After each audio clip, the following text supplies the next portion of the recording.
Hi everyone, welcome to Inquest IAS. Very good evening to all of you guys.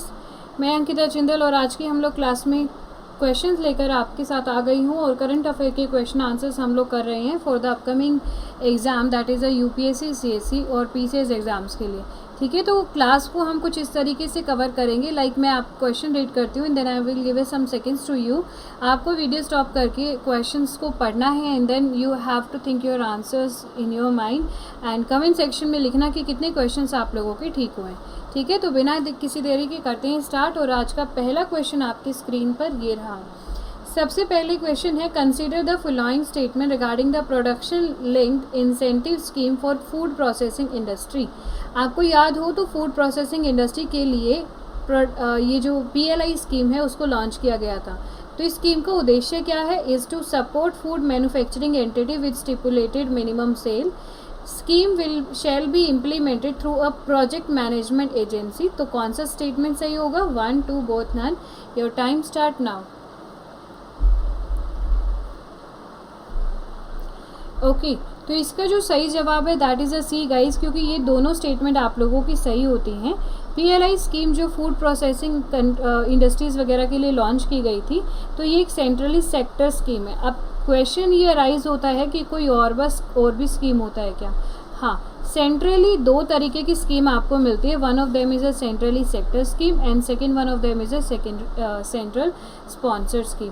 Sector scheme में क्या होता है कि जो पूरा 100% शेयर होता है वो केंद्र सरकार के द्वारा दिया गया होता है, मतलब it is given by the central government. लेकिन स्पॉन्सर में क्या होता है कि वो सेंटर और स्टेट दोनों ही स्पॉन्सर करते हैं। तो सेंटर और स्टेट दोनों का रेशियो डिफाइंड होता है, दोनों मिलकर उसके अंदर पैसा लगा रहे होते हैं।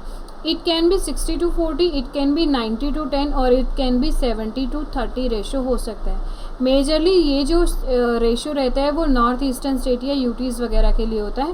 बाकी नॉर्मली ये वाला रेशो और ये वाला रेशो आपके स्टेट्स के लिए जनरली जाता है।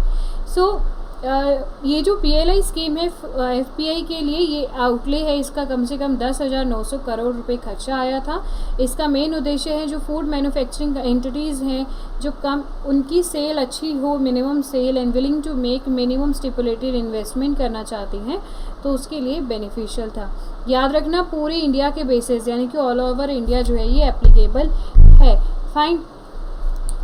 और इसका जो टाइम पीरियड है 2021 से लेके 2027 तक, यानी कि आने वाले 6 सालों तक ये स्कीम चलने वाली है। So next question is, prime minister yoga award के बारे में आप लोगों का क्या कहना है?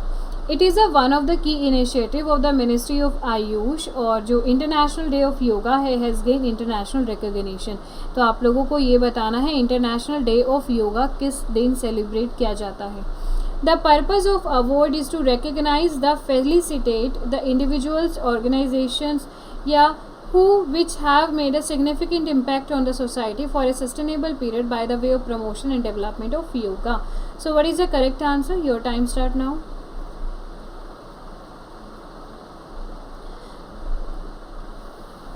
ओके, सो इसका जो सही जवाब होगा वो C होगा। अगर मैं आपको एक ट्रिक बताती हूँ, एग्ज़ाम के टाइम पे अगर आपको लगता है कि मुझे तो क्वेश्चंस नहीं आ रहे हैं या फिर मेरा स्कोर बहुत कम हुआ है, तो जो इतनी बड़ी स्टेटमेंट होती है जनरली, मैं हमेशा नहीं बोल रही हूँ, जनरली बड़ी स्टेटमेंट होती हैं तो वो ठीक होती हैं।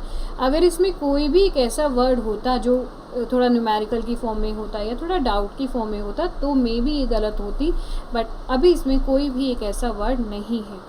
ठीक है, तो ये जो मिनिस्ट्री ऑफ आयुष के द्वारा लाया गया है, योगा डे पर लाया गया था। प्राइम मिनिस्टर मोदी जी ने second international day of yoga 22 के अंदर योगा अवार्ड बना दिए गए थे। एक इंटरनेशनल था और second one of them is a national. Purpose ये था कि ज़्यादा से ज़्यादा योगा की बातें और योगा के बारे में लोगों को सिखाया जाए। नेक्स्ट क्वेश्चन आपके सामने आता है इंडिया मॉरिशस CECPA के बारे में। ये क्या चीज़ है? सो इंडिया और मॉरिशस CECPA प्रोवाइड करता है एक institutional mechanism to encourage and improve trade between the two countries. CECPA India और मॉरिशस के कम से कम 310 एक्सपोर्ट आइटम को कवर करेगा इंडिया से जाने वाली। इनकरेक्ट आंसर क्या है? Your time start now. Okay, तो इसका जो सही जवाब है वो D होगा, क्योंकि इनकरेक्ट के केस में दोनों बिल्कुल भी गलत नहीं है। इंडिया और मॉरिशस के बीच में कॉम्प्रिहेंसिव इकोनॉमिक जो कोऑपरेशन हुआ है दोनों कंट्रीज़ के बीच में, और जो पार्टनरशिप एक एग्रीमेंट हुआ है वो 22 फरवरी 21 में हुआ था। फाइन, और ये 1 अप्रैल से चालू हो गया था। तो ये पहला ट्रेड एग्रीमेंट है जो इंडिया के द्वारा एक कंट्री के साथ किया गया है। फाइन, लिमिटेड एग्रीमेंट है जो कि गुड्स में ट्रेड करेंगे, रूल्स ऑफ ऑरिजिन, इन सब चीज़ों का ध्यान रखा जाएगा। इंडिया से जाने वाली कम से कम 310 एक्सपोर्ट आइटम को इसके अंदर कवर किया जाएगा, और मॉरिशस के अंदर उन आइटम्स को प्रेफरेंस दी जाएगी in comparison of another countries items. Next question आपके सामने, फॉरेन ट्रेड पॉलिसी 2015 से लेकर 2020 तक जो आई थी उसमें आपका क्या कहना है कि ये जो प्रेजेंट पॉलिसी है जो 1 अप्रैल 2015 को लॉन्च होती है 10 सालों के लिए, अब उसको और एक्सटेंड कर दिया है 31 मार्च अब 2021 के तक। Under the recent extension validity जो पीरियड है of the status holder certificate अभी उसको एक्सटेंड नहीं किया गया है। So what is the correct answer?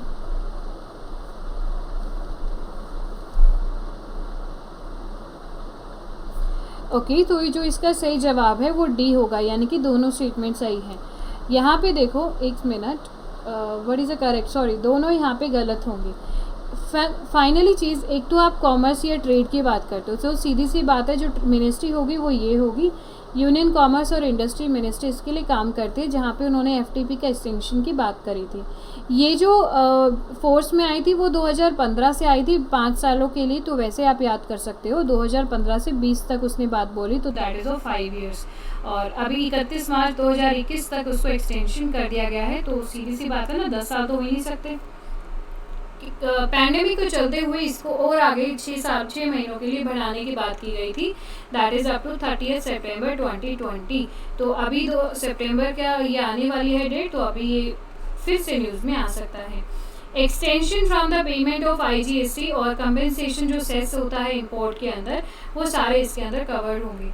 Cess और सरचार्ज में एक डिफरेंस होता है गाइस। सेस मतलब होता है कि किसी पर्टिकुलर चीज़ को प्रमोशन के लिए आप लोग लगा रहे हो, मान लीजिए आप एजुकेशन का बढ़ावा देने के लिए या फिर किसी पर्टिकुलर चीज़ के लिए, हेल्थ के लिए आप ऐसा लगा सकते हो। जब सरकार उस पर्टिकुलर चीज़ के लिए आपसे पैसा चाहती है तो याद रखना, अगर मान लो एजुकेशन सेस लगाया है तो इसका मतलब जो भी इससे पैसा आएगा वो सिर्फ उसी फील्ड में जाएगा, सिर्फ एजुकेशन में लगेगा, आप उस पैसे को कहीं और नहीं लगा सकते। सरचार्ज से मतलब होता है कि अगर आपकी इनकम 50 लाख या 1 करोड़ से ऊपर है तो आप लोगों में और आप में इक्वालिटी नहीं है, तो you are being superior to then other people. तो सुपीरियर थोड़ा इक्वल करने के लिए सरकार का एक उद्देश्य होता है कि 50 लाख या 1 करोड़ से ज़्यादा कमाने वाले लोगों की इनकम पर सरचार्ज लगाया जाए। ओके, चलो अब यहाँ पे जो वैलिडिटी पीरियड है स्टेटस होल्डर का, उनको भी एक्सटेंड कर दिया गया है और बेनिफिट्स भी उनको बता दिए गए हैं। Moving to the next question, consider the following statement about the military farms in India. ये क्या चीज़ है? जो हमारा फर्स्ट मिलिट्री फार्म है वो रेज किया गया था 1 फरवरी 1889 को बिहार के अंदर। इसके साथ मिलिट्री फार्म सेटअप किए गए थे sole requirement of supplying hygienic cows milk to troops billeted in various garrisons across the British India. तो अब आपका जवाब क्या होगा बताइए। 1 2 बोथ ना, टाइम स्टार्ट नाउ।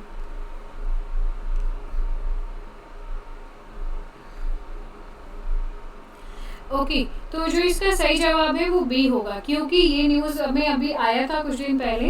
इंडिया की जो आर्मी है वो फॉर्मली क्लोज थी, मिलिट्री फार्म्स की बहुत ही पास में हुआ करती थी।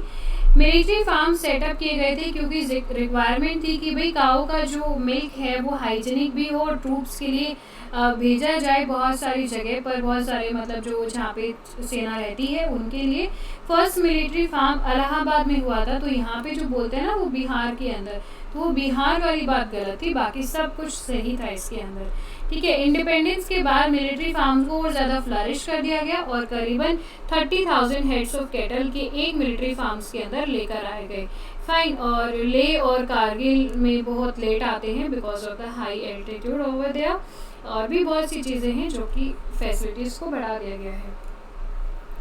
नेक्स्ट क्वेश्चन है अपने सामने emergency credit line guarantee scheme के बारे में। सो ECLGS 3.0 कवर करता है बिजनेस एंटरप्राइज को हॉस्पिटैलिटी में, ट्रेवल में, टूरिज्म, लीजर में या स्पोर्टिंग सेक्टर में। ECLGS 3.0 इन्वॉल्व करता है extension of credit up to 60% of total credit outstanding across all lending institution, जो कि 29 फरवरी 2020 तक। तो what is the correct answer? Fine, so ज़्यादा इंपॉर्टेंट क्वेश्चन नहीं है, सो give some little time to that. A is the right answer, second वाला गलत होता है, पहला सही है। जो emergency credit line guarantee scheme है वो hospitality, travel, tourism, leisure, spotting sector को कंप्लीट कवर करती है, जो कि 29 फरवरी 2020 को होते हैं। ठीक है, तो बाकी के जो इंस्टीट्यूशंस हैं उनके 40% को कैरी करती है, जो 29/2/20 में हो रहे हैं। तो दिस वॉज द इंफॉर्मेशन। आगे जल जीवन मिशन के बारे में क्या कहना है आपका? यूनियन गवर्नमेंट का फ्लैगशिप प्रोग्राम है जो कि स्टेट और यूटीज की पार्टनरशिप से बनाया गया है to provide tap water connection to every rural household by the 24। Internet of things based remote जो मॉनिटरिंग प्रोवाइड करती है नियर रियल टाइम इंफॉर्मेशन बिना किसी manual intervention by using sensor की। So what is the correct answer? Okay, तो इसका जो सही जवाब है वो सी होगा। आपको याद हो, सो मिनिस्ट्री ऑफ जल शक्ति ने जल जीवन मिशन को लॉन्च किया था सो दैट कि कम से कम 6 लाख विलेजेस जो हैं अपने या उससे भी ज़्यादा जो गांव हैं उनके अंदर जल की सुविधा मिले, और हर घर जल वाली स्कीम को भी लॉन्च किया गया था। ये ना ही सिर्फ इफेक्टिवली मॉनिटरिंग या मैनेजमेंट करेगा बल्कि रियल टाइम विजिबिलिटी स्टेट में वाटर सप्लाई वगैरह चीज़ को भी देखेगा। गवर्नमेंट का फ्लैगशिप प्रोग्राम है जो स्टेट यूटीज में आता है, जहाँ पे टैप वाटर कनेक्शन 24 तक अवेलेबल कराने की बात की जाती है। IoT का हेल्प करता है कि जो रिमोट एरियाज हैं, स्पेशली जो बहुत ही कॉर्नर एरियाज है जहाँ पे फैसिलिटीज़ या एमिनिटीज़ नहीं अवेलेबल होती हैं, सेंसस के दौरान वहाँ पर भी इस चीज़ को अवेलेबल कराया जाएगा। एम प्राइम एक मिशन आया था गवर्नमेंट ऑफ इंडिया के द्वारा लॉन्च किया गया था, एम प्राइम। सो इस मिशन के बारे में बात करिए। क्या ये जो अटल इनोवेशन मिशन है, नीति आयोग है, उन्होंने हैंड्स को ज्वाइन किया with the bill Melinda Gates foundation के द्वारा ताकि इस प्रोग्राम को लॉन्च कर सके। इस प्रोग्राम की बेनिफिट्स हैं कि कुछ स्पेसिफिक इश्यूज हैं ट्रेनिंग और गाइडेंस के दौरान अगले 12 महीने में जो इशू देखे जाते हैं उसको चेकआउट करना। सो what is the incorrect answer?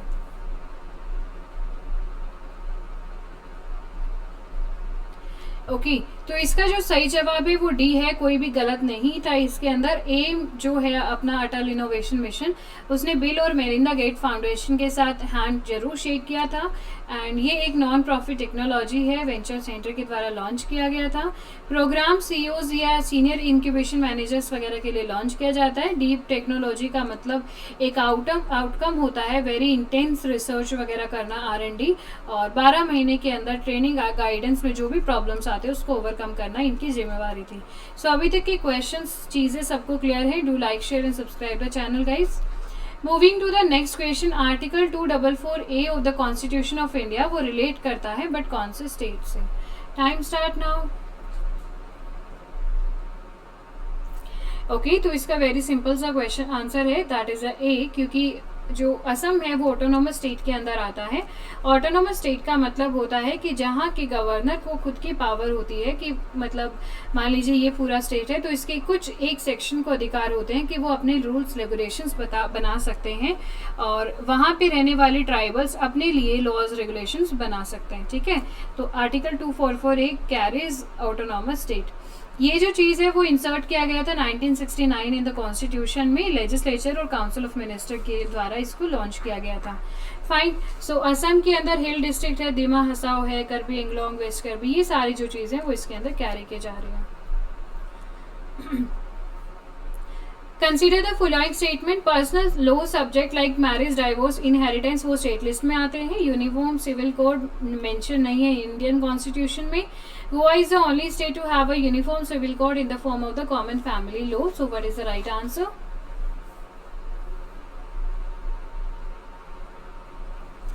Okay, तो बहुत ही सिंपल सा क्वेश्चन है, D is the right answer. यहाँ पे आप इसको डी पाते हो क्योंकि यूनिफॉर्म सिविल कोड हमारे संविधान में बकायदा मेंशन है पार्ट 4 के अंदर, आर्टिकल 44 जो कि एक डीपीएसपी भी है। मैरिज, डाइवोर्स, इनहेरिटेंस ये सारे कंकरेंट लिस्ट में आते हैं, तो पहला भी आपका गलत हो गया। And state shall endeavour to secure citizens uniform civil code, पूरी टेरिटरी ऑफ इंडिया की बात यहाँ पे की गई है। तो these were the some 10 questions to before you guys. तो आई होप कि आप लोगों को सारे क्वेश्चंस अच्छे लगे और सबके आंसर्स भी आप लोग दे पाए होंगे।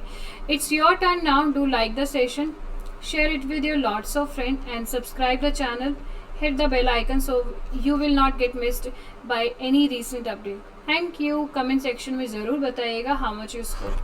Thank you so much.